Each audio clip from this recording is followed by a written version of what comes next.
Hello എല്ലാവർക്കും നമസ്കാരം. പുതിയൊരു വീഡിയോയിലേക്ക് സ്വാഗതം. നമുക്കിന്ന് ഈ വീഡിയോയിലൂടെ OECD എന്താണെന്നും അവയുടെ ഫംഗ്ഷൻസ് എന്തൊക്കെയാണെന്നും മനസ്സിലാക്കാം. ഓക്കെ, നമുക്ക് വീഡിയോയിലേക്ക് കിടക്കാം.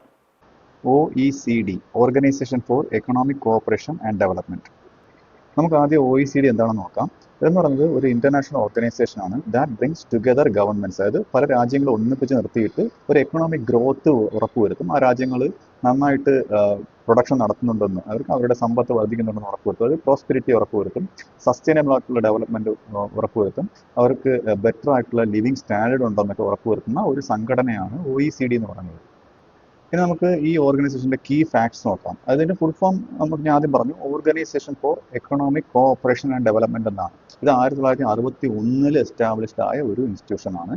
അതിന്റെ ഹെഡ് ക്വാർട്ടേഴ്സ് വരുന്നത് പാരീസിൽ ആണ്. ഫ്രാൻസിന്റെ ക്യാപിറ്റൽ ആയിട്ടുള്ള പാരീസിലാണ് ഇതിന്റെ ഹെഡ് ക്വാർട്ടേഴ്സ് വരുന്നത്. 38 രാജ്യങ്ങളാണ് ഇതിന്റെ അംഗങ്ങളായിട്ടുള്ളത്. ഇന്ത്യ ഒരു പെർമനന്റ് മെമ്പർ അല്ല, ഇന്ത്യ മെമ്പർ അല്ല, പക്ഷേ ഒരു ഇമ്പോർട്ടന്റ് OECD പാർട്ണറാണ്. ഓക്കെ, അപ്പം ഇതൊക്കെയാണ് ഇതിന്റെ കീ ഫാക്ട്സ് എന്ന് പറയുന്നത്. നമുക്ക് OECD മെയിൻ ഫങ്ഷൻസ് നോക്കാം. അതായത് ഒന്നാമത് പറഞ്ഞാൽ എക്കണോമിക് അനലൈസിസ് ആണ്.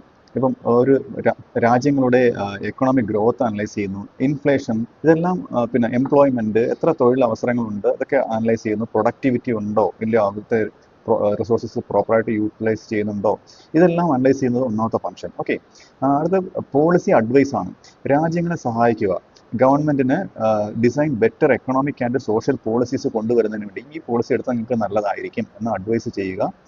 അടുത്തത് ഇന്റർനാഷണൽ ട്രേഡിൽ ഇവർ സ്വാധീനിക്കുന്നുണ്ട്.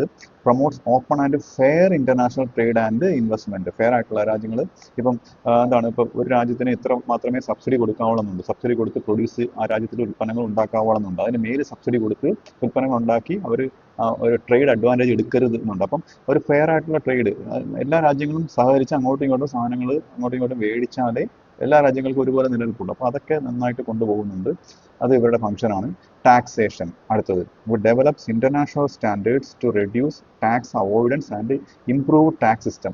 ടാക്സ് സിസ്റ്റം ഇംപ്രൂവ് ചെയ്ത്, പിന്നെ ടാക്സ്, ചില രാജ്യങ്ങൾ ടാക്സ് അവോയ്ഡ് ചെയ്യുന്നതൊക്കെ അതൊക്കെ ഒഴിവാക്കി നല്ലൊരു ടാക്സ് സ്റ്റാൻഡേർഡ്, ഇന്റർനാഷണൽ സ്റ്റാൻഡേർഡ് കൊണ്ടുവരുന്നതിന് ഇത് ഉപകാരപ്പെടുന്നുണ്ട്. അപ്പോൾ ഇതൊക്കെ ഇതിന്റെ ഫങ്ഷൻസ് ആണ്.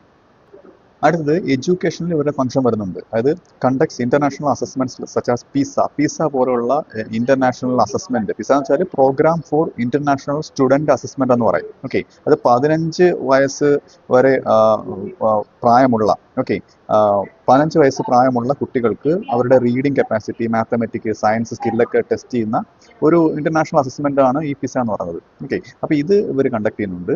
എൻവയോൺമെന്റിനെ സംബന്ധിച്ച് നോക്കുകയാണെങ്കിൽ develops policies four sustainable development and climate action. അതായത് സസ്റ്റൈനബിൾ ആയിട്ടുള്ള ഗ്രീൻ എനർജി പ്രോത്സാഹിപ്പിച്ചുകൊണ്ട് ഗ്ലോബൽ വാർമിംഗ് കുറയ്ക്കുക, പൊല്യൂഷൻ കുറയ്ക്കുക, ഇങ്ങനെയുള്ള കാര്യങ്ങൾ. അടുത്ത സോഷ്യൽ ഡെവലപ്മെന്റ് നോക്കുകയാണെന്നുണ്ടെങ്കിൽ studies inequality, social inequality study ചെയ്യുന്നു, പോവർട്ടി സ്റ്റഡി ചെയ്യുന്നു, എംപ്ലോയ്മെന്റ് ആൻഡ് ലിവിങ് സ്റ്റാൻഡേർഡ് ഒക്കെ സ്റ്റഡി ചെയ്യുന്നു. അപ്പോൾ ഇതെല്ലാം ഇതിന്റെ ഫങ്ഷൻസ് ആണ്. ഇതിന്റെ കുറച്ച് എക്സാമ്പിൾസ് നോക്കുകയാണെന്നുണ്ടെങ്കിൽ ഈ OECD എന്ന് പറയുന്നത് കമ്പയർസ് അൺഎംപ്ലോയ്മെന്റ് റേറ്റുകൾ കമ്പയർ ചെയ്ത്, ഇപ്പോൾ ഒരു രാജ്യത്തിന്റെ അൺഎംപ്ലോയ്മെന്റ് റേറ്റ് എത്രയാണ്, മറ്റൊരു രാജ്യത്തിന്റെ അൺഎംപ്ലോയ്മെന്റ് റേറ്റ് എത്രയാണെന്ന് വെച്ചിട്ട് കമ്പയർ ചെയ്യുന്നു. എന്നിട്ട് GDP ഗ്രോത്ത് കമ്പയർ ചെയ്യുന്നു, പിന്നെ education outcome across different countries, എത്ര എഡ്യൂക്കേഷന്റെ ഫലമായിട്ട് ആ രാജ്യത്ത് എത്ര പുരോഗതി, ഒരു പൊട്ടൻഷ്യലായിട്ട് എത്ര പുരോഗതി, എത്ര GDP-യിൽ ഇൻക്രിമെന്റ് വരാൻ സാധ്യതയുണ്ട്, നേരത്തെ പറഞ്ഞില്ല ആ ഒരു ടെസ്റ്റ്. അപ്പോൾ അതുപോലെയുള്ള ഇന്റർനാഷണൽ അസസ്മെന്റ് ഒക്കെ നടത്തുന്നു.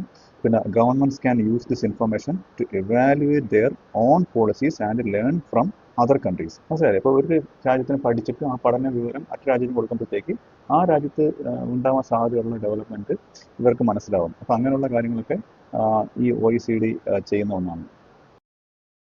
അപ്പോൾ ഈ വീഡിയോ നിങ്ങൾക്ക് മനസ്സിലായെന്ന് വിശ്വസിക്കുന്നു. അടുത്ത വീഡിയോയുടെ മറ്റൊരു വിഷയമായി വീണ്ടും കാണാം.